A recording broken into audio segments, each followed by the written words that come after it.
Bien, saludo con gusto a Arturo Luis Cosío Zazueta, director del Seminario de Derecho Penal de la Facultad de Derecho de la UNAM. Con el gusto de saludarte y también saludo con gusto a José Monroy Sorribas, él es analista político. Me arranco contigo, Arturo. Pues tu primera impresión de la toma de protesta. Yo sé que es un evento muy formal y que pues ahí se tuvo como una especie de triunfo de la Cuarta Transformación. ¿Cuál es tu primera impresión, Arturo? Adelante, buenas tardes, bienvenido. Buenas tardes, es un gusto participar y bueno, mi primera impresión es de preocupación en cuanto a que creo que se está dando mucha importancia a un tema de forma, de que llegaron un grupo de personas juzgadoras a una función a partir de una elección muy cuestionada y se llega celebrando en grande, por decirlo así, una designación con una ceremonia un tanto cuanto pendiente a lo folclórico, y creo que tenemos mucha incertidumbre de cuál va a ser la realidad de la justicia, porque si bien hay gente muy capaz que llegó, hay otras personas que no tenemos mayor referencia, que no se tiene idea de qué tanto puedan tardar en superar una curva de aprendizaje, ni la capacidad real. Tenemos la idea, por lo menos muchas personas, de que llegaron más personas con un tinte político que de juristas. Creo que hay una gran incertidumbre y creo que lo que vimos el día primero pues fueron muchas ceremonias, fueron aspectos que en nada nos dan mayor certeza, como tampoco descalifican per se. Simplemente creo que fue parte de algo anecdótico. Claro. Claro. De acuerdo.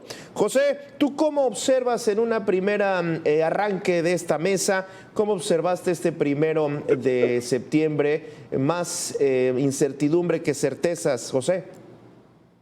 Pues mira, yo coincido desde luego con Arturo, estimado Gabriel, en este sentimiento de preocupación. Como abogados, pues obviamente es un mundo que nos interesa.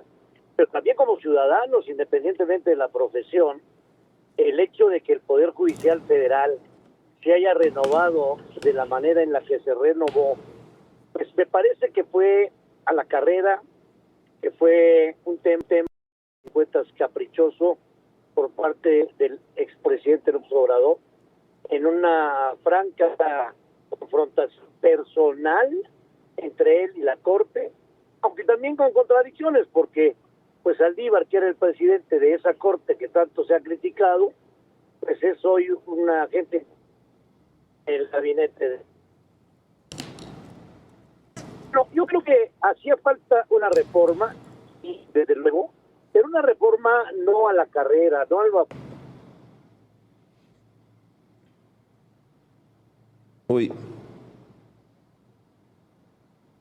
Bueno, creo que tenemos problemas con José, vamos a tratar de recuperarlo. Sí, bien, yo coincido contigo, Arturo, comentabas sobre el tema de la forma, el de la elección, que bueno, ya en su momento tendrán que analizar si es viable seguir repitiendo este tipo de elecciones, sobre todo por lo costosa y lo dirigida. Ahora, analistas, y no sé si coincidirán, muchos coinciden en que el Poder Judicial parte de su legitimación. Y yo no sé si esta reforma o en la manera en que llegan los deslegitima y tendrán que legitimarse con sus tomas de decisiones. Pero ¿qué tanto tiempo podrá pasar? Y ahí yo pongo el punto, Arturo, ¿cuáles serían los principales retos que va a tener pues una persona que, digamos, tiene poca experiencia o no tienen una sola, nula experiencia en cómo funciona un juzgado federal, Arturo? Creo, Gabriel, que sí, hay que tocar el tema del juzgado federal, porque la justicia federal, que tiene peculiaridades muy específicas en cuanto a su competencia, por ejemplo, en cuanto a acciones de inconstitucionalidad o controversias constitucionales, que son medios de control de la constitucionalidad, valga la redundancia, que tienen que ver con disposiciones, digamos, más generales, pero también con cuestiones como la justicia, en cuanto a los procedimientos ordinarios, en cuanto a los juicios de amparo, que tienen una gran complejidad. Y también hay un gran reto, no podemos dejarlo de lado, desde el punto de vista de la justicia local, que es la que más impacta a la sociedad en general. Lo que hablaríamos como justicia cotidiana también va a ser un gran reto. Y la pregunta en cuanto a la legitimidad es una gran pregunta porque considero que en términos generales llegan sin legitimidad, partiendo de que fue un procedimiento totalmente, vamos a decir, coloquialmente a la carrera, en cuanto a que se echa a andar una reforma, se convoca una reforma a una elección extraordinaria con poco tiempo, con pocos recursos. Recordemos que el Instituto Nacional Electoral pidió una cantidad y no le dieron lo que requería. Entonces se sacrificaron una serie de cuestiones como el número de casillas, lo que era el tema del conteo de los votos, que ni siquiera se hicieron el día de la jornada dentro de la casilla. Tenemos un gran problema también en cuanto a la legitimidad con la poca participación, que eso no es culpa de las personas candidatas, pero que refleja pues un porcentaje efectivo de un 10% del padrón, que es muy bajo, y sobre todo con el tema de los llamados acordeones. Creo que van a empezar a remar contra corriente, porque ahorita se está descalificando el proceso en general, y digo, y eso que no nos metemos con los comités de evaluación, con esta cuestión de que al final se le está dando el cargo a personas que no tenían ni siquiera el promedio como un requisito constitucional, y tendrá que ser a base de resoluciones como se puedan ganar la legitimidad. Tendrá que haber una gran transparencia para que la gente, para que la ciudadanía tome confianza en el sistema. Es un gran reto y creo que va a tardar un buen tiempo. Ya, te recupero, José, recupero la comunicación. Hace un momento le preguntaba a Arturo sobre la legitimación de estos nuevos jueces y magistrados y ministros. ¿Cuál va a ser el principal reto? Te extiendo esta pregunta que van a tener los juzgadores que no tienen experiencia y que tienen poca legitimación, José.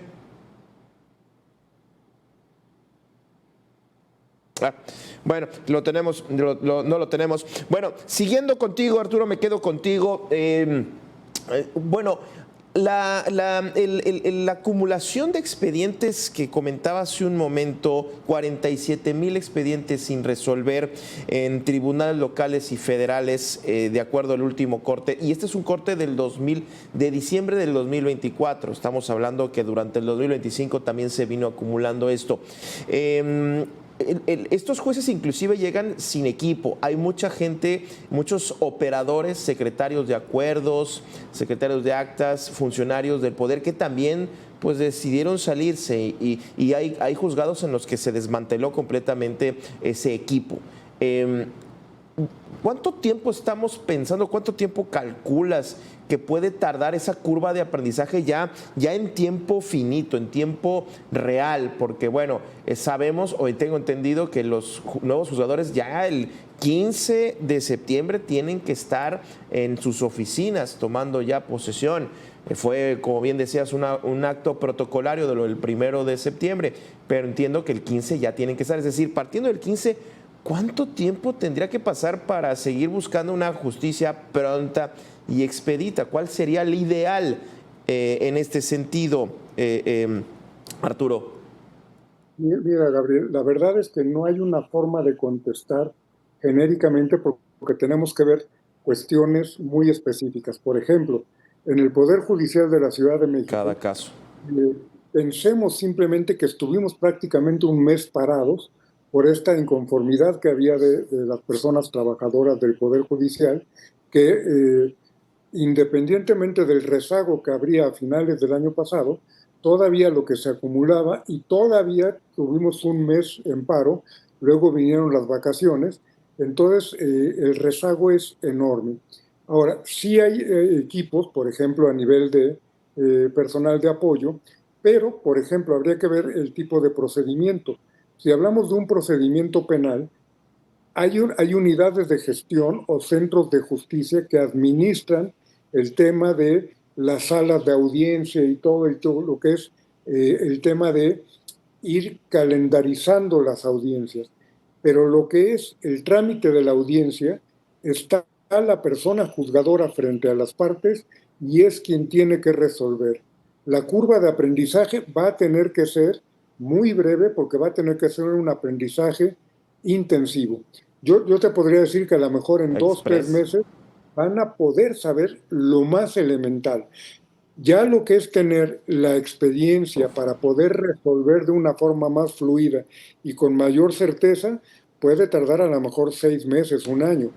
Pero el problema real es que además de la curva de aprendizaje, viene el tema del rezago, porque no puedes ir programando tantas audiencias como quisieras, Claro. porque no sabes cuánto va a durar cada audiencia, no sabes cuántas diligencias vas a tener que llevar en cada juicio.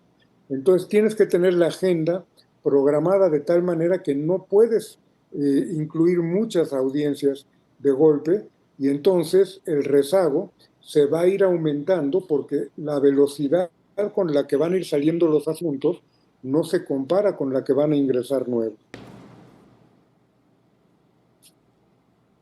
Ahora, déjame poner el tema sobre los ministros de la Suprema Corte de Justicia, que digamos es una de las caras más visibles del Poder Judicial.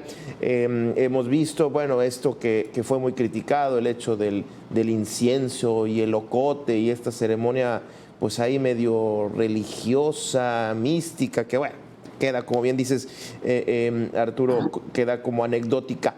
Pero ahí también hay rezagos en la Suprema Corte de Justicia y ahora la audiencia o digamos las sesiones van a ser pues en el Pleno, ya no hay sala 1, sala 2. ¿Esto de qué manera, digamos, cuáles son los pros y los contras en este sentido, teniendo en cuenta este rezago, Arturo? Mira, en reuniones de trabajo que tuvieron las ministras y los ministros electos, informaron que habían tomado un acuerdo de que iban a delegar ciertos asuntos en juzgados y en tribunales de circuito. Esto porque ante la falta de las salas, que eran las que procesaban mayor número de asuntos, y con menos personas integrantes en el Pleno, esto implicaría una sobrecarga de trabajo todavía mayor, con un rezago de los asuntos que estaban turnados más los que se dejaron de turnar ya en los últimos tiempos de la conformación anterior. Entonces tienen un gran rezago, tienen efectivamente una curva de aprendizaje. Ahí sí tiene cada ministro una ponencia en la que tienen personal que son secretarios y secretarias de estudio y cuenta, pero que efectivamente algunos o algunas renunciaron, a lo mejor llegan con un personal nuevo. Recordemos que hay una carrera judicial que ahora topa a nivel de secretarios, es decir, sí deberían de contar con un apoyo, pero son cuestiones muy complejas. Creo que lo que van a hacer es delegar, sobre todo en tribunales colegiados de circuito, porque no veo mucha posibilidad de delegar en juzgados de distrito, tomando en cuenta que el juzgado de distrito, a nivel de control constitucional, son los que conocen solamente de primera instancia en el juicio de amparo indirecto. Es decir, no podrían tomar el lugar de la Corte como máximo tribunal o como tribunal constitucional, sino que en todo caso sería remitirlo a tribunales colegiados. Y eso nos va a representar un grave problema porque la mayor carga de trabajo para la justicia cotidiana, para los ciudadanos y las ciudadanas de a pie, se dirime hasta, en términos generales, los tribunales colegiados.